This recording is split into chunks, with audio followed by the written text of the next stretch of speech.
तर सासवड एसटी स्टँडवरती वारकऱ्यांसाठी या पाहायला मिळालेला आहे 9 तासांपासून बसेस थांबलेल्या आहेत। सीएनजी भरण्यासाठी एसटी बसेस 9 तासांपासून थांबलेल्या आहेत। जवळपास 100 ते 120 एसटी ज्या आहेत त्या सीएनजी भरण्यासाठी थांबल्याची माहिती मिळते। पंढरपूरहून परतणाऱ्या मुंबई आणि ठाण्याकडे परतणाऱ्या ह्या एसटी बसेस ज्या आहेत त्या रखडलेल्या आहेत।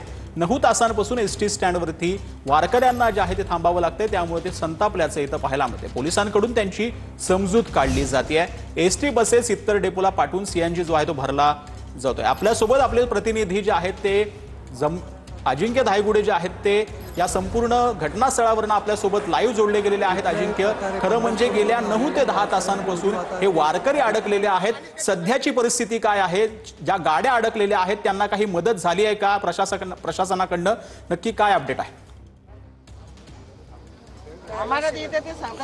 सचिन, अगदी बरोबर आहे। मी आता सासवडच्या बस स्थानकामध्ये आहे आणि आताची आपण जी परिस्थिती पाहतोय, अनेक प्रवासी जे आहेत ते आपल्या बसची वाट पाहत आहे। बस ज्या अडकलेल्या आहेत त्याचं कारण सांगितलं जातं की या सगळ्या सीएनजी बस आहेत। आपल्या लाडक्या विठुरायाचं दर्शन घेऊन आषाढी एकादशीवरून हे वारकरी आता आपल्या घराकडे निघालेले आहेत आणि या ठिकाणी जे सीएनजी भरण्याची जी व्यवस्था आहे ती एका वेळी फक्त 2 बसेसला सीएनजी भरण्यात येतो आणि एका बसला सीएनजी भरण्यासाठी जवळपास 20 ते अर्धा तास लागत असतो।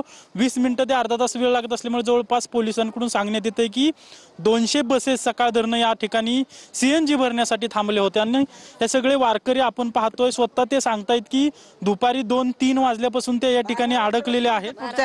12 वाजल्यापासून ते आमच्या दुपारपासून दुसऱ्या महिला लेडीज जे आगले 12 वाजल्यापासून आले। इथे बाथरूमला पाणी सुद्धा नाही, अक्षरशः सगळे बाथरूम बंद, लेडीज जाऊन हैराण झाले, दरवाजा ठोकून पाणी नाही।